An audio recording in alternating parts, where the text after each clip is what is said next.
સુરતના પાલમાં વિઝા કૌભાંડનો પર્દાફાશ. વિદેશના નામે 2 કરોડ 13 લાખની છેતરપિંડી કરનાર ટ્રાવેલ એજન્ટ ઝડપાયો. પાલ વિસ્તારમાં વિદેશ જવા ઇચ્છતા લોકોની સાથે કરોડો રૂપિયાની છેતરપિંડી આચરવામાં આવી હોવાની ઘટના પ્રકાશમાં આવી છે. વિવિધ દેશોના વિઝા અપાવવાના બહાને નિર્દોષ લોકો પાસેથી અંદાજે 2 કરોડ 13 લાખ રૂપિયા ખંખેરી લેવામાં આવ્યા છે. આ સમગ્ર મામલે પાલ પોલીસે સઘન તપાસ હાથ ધરીને મુખ્ય સૂત્રધાર એવા ટ્રાવેલ એજન્ટની ધરપકડ કરી લીધી છે. વિદેશ જવાની ઘેલછામાં ફસાયેલા અનેક લોકો આ આંતરરાષ્ટ્રીય સ્તરના વિઝા કૌભાંડનો શિકાર બન્યા છે. પોલીસ તપાસમાં જાણવા મળ્યું છે કે પકડાયેલા આરોપી વરુણ રાજુભાઈ પરમાર મહાકાલ ટ્રાવેલ ટ્રેલ્સ નામની એજન્સી ચલાવતો હતો.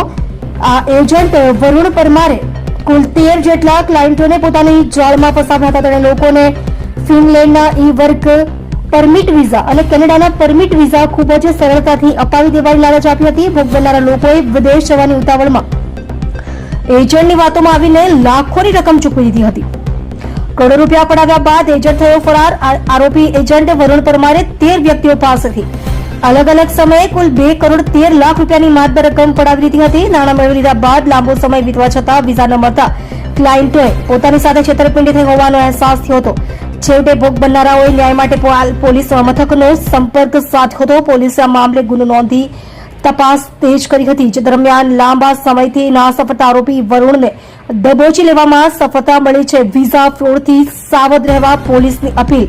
સુરત પોલીસ અત્યારે આરોપી વરુણ પરમારની કડક પૂછપરછ કરી રહી છે કે તેણે આટલી મોટી રકમ ક્યાં છુપાવી છે અથવા ક્યાં રોકાણ કર્યું છે. આ કૌભાંડમાં અન્ય કોઈ મોટા માથાઓ શામેલ છે કે કેમ તે દિશામાં પણ તપાસ લંબાવવામાં આવી છે.